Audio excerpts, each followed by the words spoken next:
It's the 3-day weekend that officially kicks off the summer season.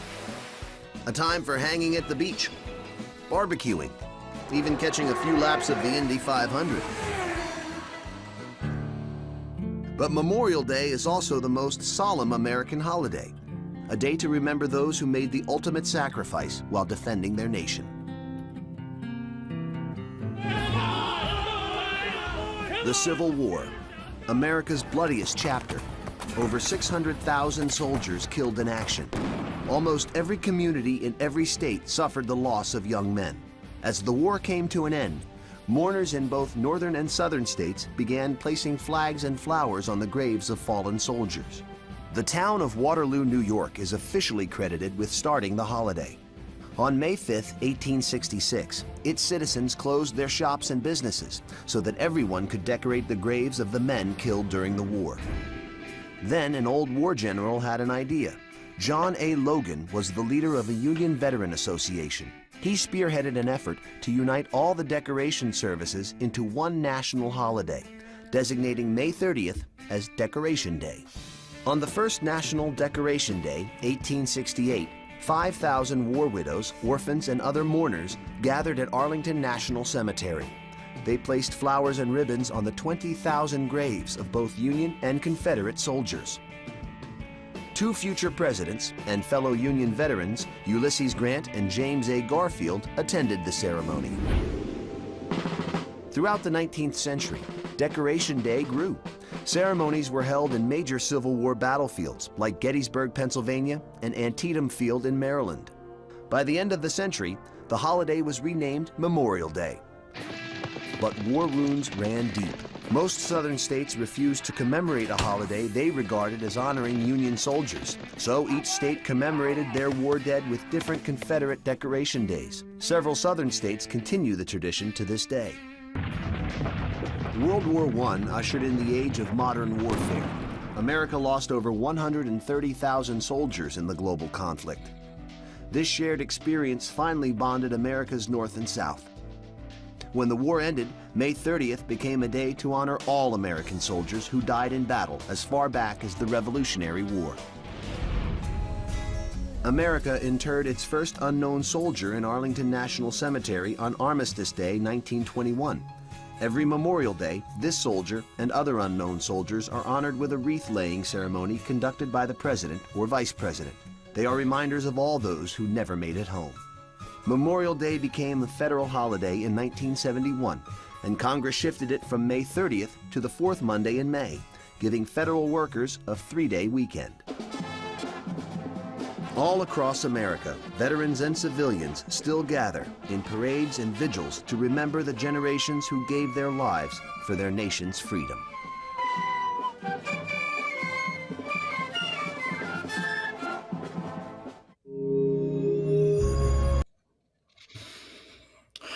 Good evening. Today is Memorial Day, May 31st, 2021, and this is the 54th episode of New Paradigm. I'm your host, Sargis Sangari.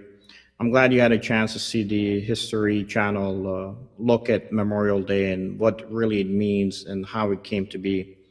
I know that this year, Memorial Day is, again, similar to almost last year, where some of our gatherings have been limited. But we're going to get to a point that we're going to be able to celebrate and look at Memorial Day as a collective in the near future, going back to what our country remembers as far as how it recognized and was able to celebrate this day across the land. For countless families across the nation, Memorial Day is a stark reminder of the painful loss of their loved ones. There's a lot of veterans who were never afforded the opportunity to be able to complete their service and sacrifice of the nation. They're no longer were able to get to a point that they wanted to.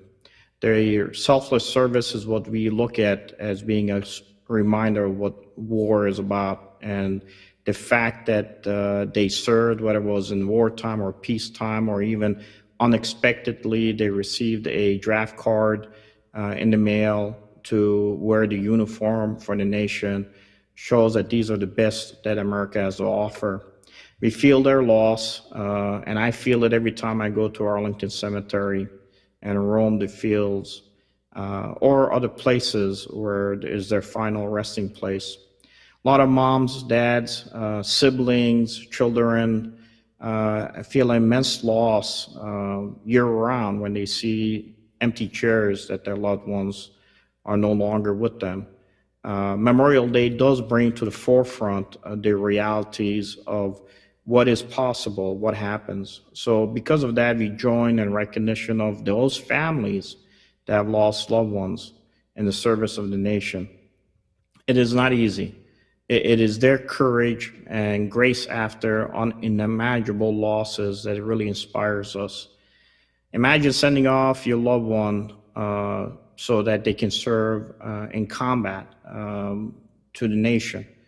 You're conflicted with emotions of fear and pride, both the servicemen and in the minds of the family members.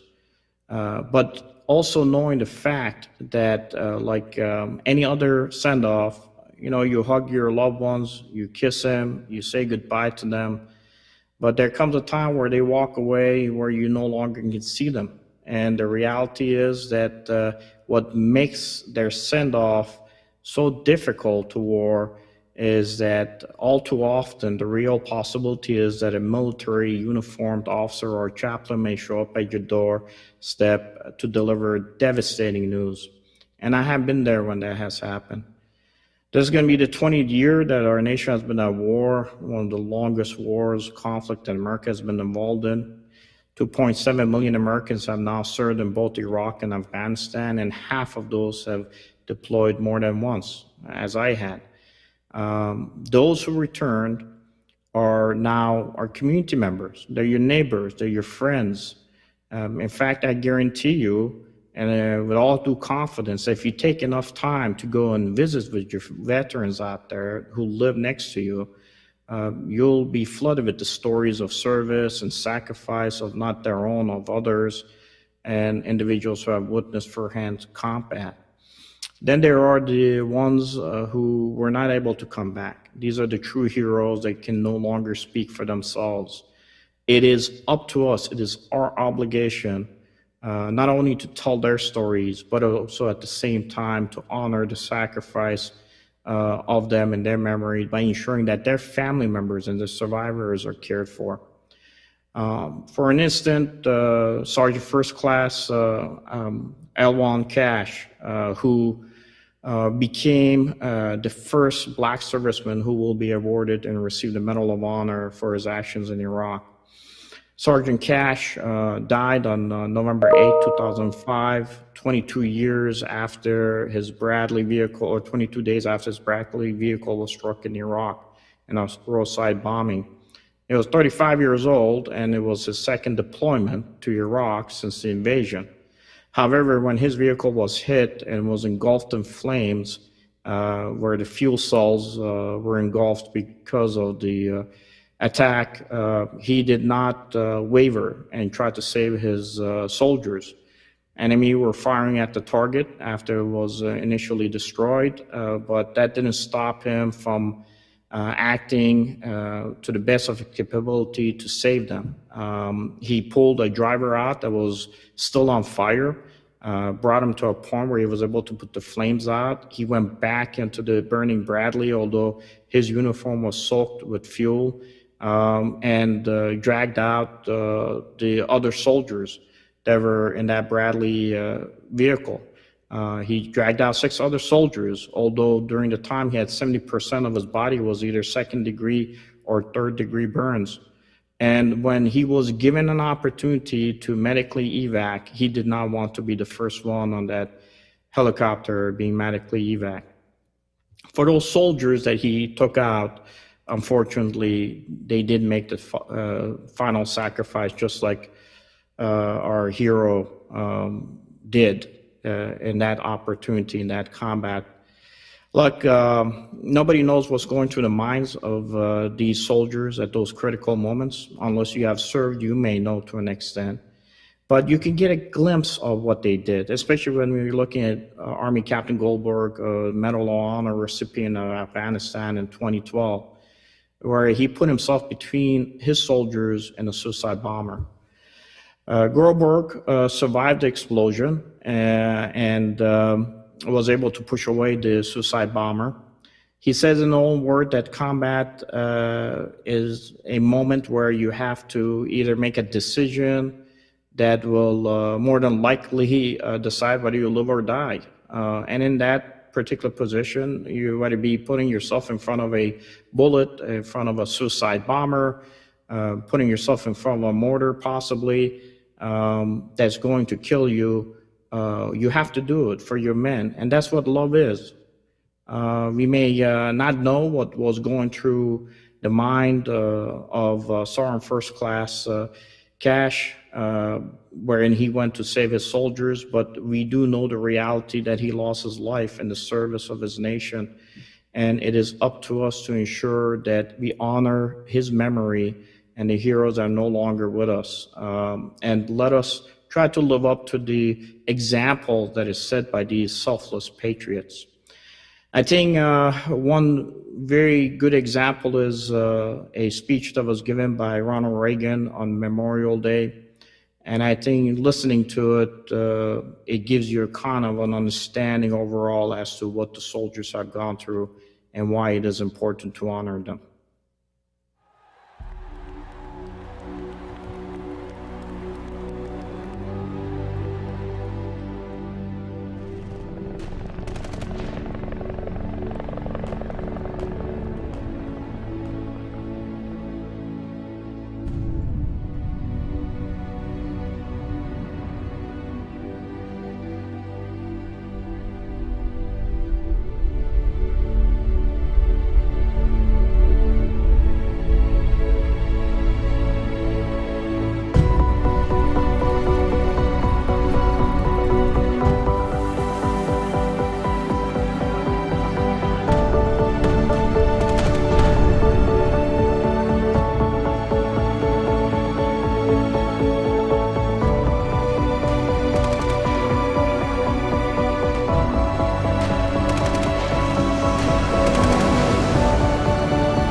It is, in a way, an odd thing to honor those who died in defense of our country, in defense of us, in wars far away. The imagination plays a trick. We see these soldiers in our mind as old and wise. We see them as something like the founding fathers, grave and gray-haired. But most of them were boys when they died, and they gave up two lives, the one they were living and the one they would have lived. When they died, they gave up their chance to be husbands and fathers and grandfathers. They gave up their chance to be revered old men. They gave up everything for our country, for us. We owe them a debt we can never repay. All we can do is remember them, what they did, and why they had to be brave for us.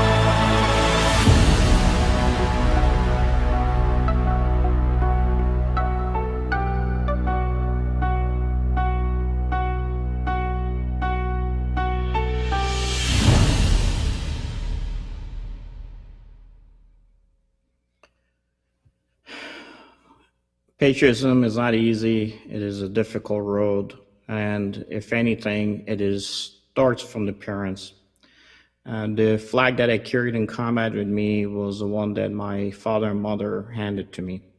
And it is my job to pass on that flag to the next generation, to my children, my two daughters and my two sons. It is up to them whether or not they can live up to the sacrifice that others have made to keep and preserve our union. You know, in May in the 1800s, a 9-year-old Johnny Clem, who was from Newark, Ohio, wanted to join the Union Army. He wanted to sign at the age of 9, but the commander of the 3rd Ohio Regiment told him that we are not enlisting infants. So he followed through and he tried to join the 22nd Militia Regiment in order to fight for his nation, and he was told the same. However, he was given an opportunity by the regimental leaders to act as a drummer boy in his role in support of the Union. He worked around the camps, performed camp duties. He was never enlisted in the service, but the officers gathered around at that time a sum of $13 out of donations and paid his way. His drum was destroyed in Charlotte in one of the battles, and when it was, he became known as Johnny Shiloh, the smallest drummer boy. And a year later in Chickamauga, he was leading with a caisson to the front lines, where they ended up being attacked and overrun. During the retreat, a Confederate officer screamed out and yelled, "Surrender, you damn old Yank." And in this case, in response, Johnny, who had a musket of his own for him, was able to shoot and kill that officer. Now, if you think about it, Clem stayed with the Army throughout the war. He served as a courier and was wounded twice between Charlotte and Chickamauga. He served in the regular service, got his pay, and was promoted to the rank of sergeant at the age of 12. He was only 12 years old when he served, and he tried to get into West Point after the war, but was turned down because of his educational capability.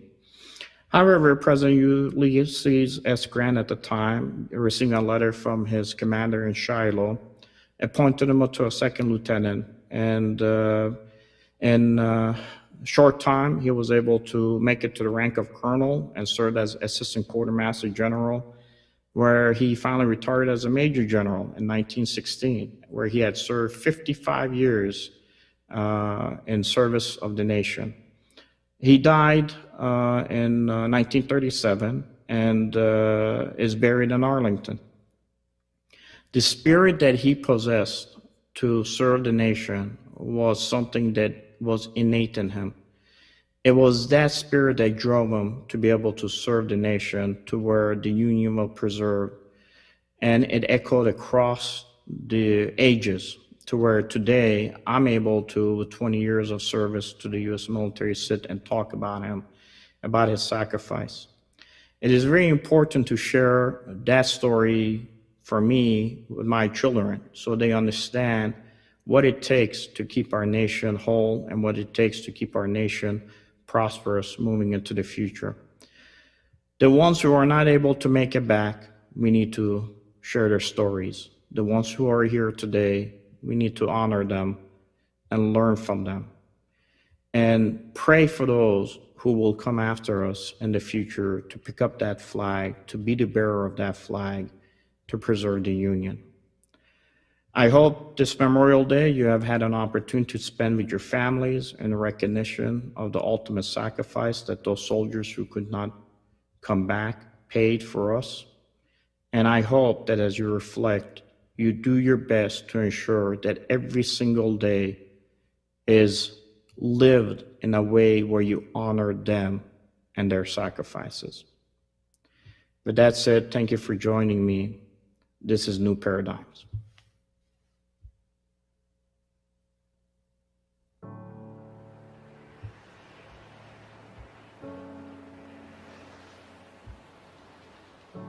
Our brotherhood is etched in stone. This unbeaten path we walk is never alone. And through the trails of terror, there is no obstacle we won't fear, because we are unbroken. Unbroken. I would die for you, and you would give your life for me.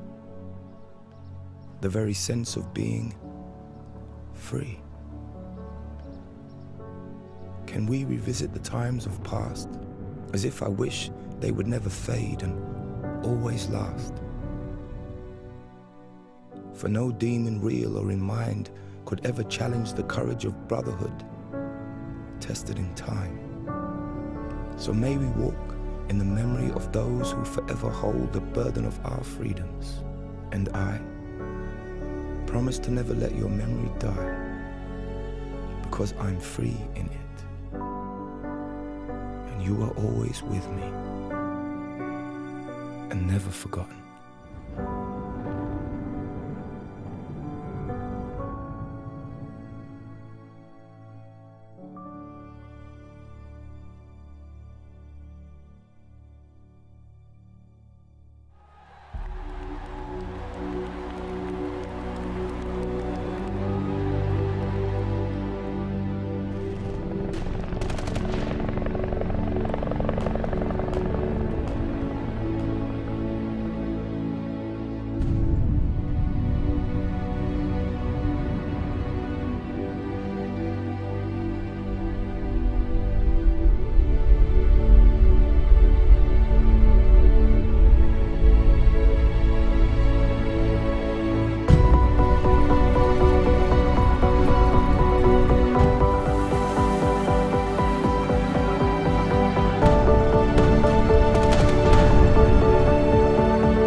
It is, in a way, an odd thing to honor those who died in defense of our country, in defense of us, in wars far away. The imagination plays a trick. We see these soldiers in our mind as old and wise. We see them as something like the founding fathers, grave and gray-haired. But most of them were boys when they died, and they gave up two lives, the one they were living and the one they would have lived. When they died, they gave up their chance to be husbands and fathers and grandfathers. They gave up their chance to be revered old men. They gave up everything for our country, for us. We owe them a debt we can never repay. All we can do is remember them, what they did, and why they had to be brave for us.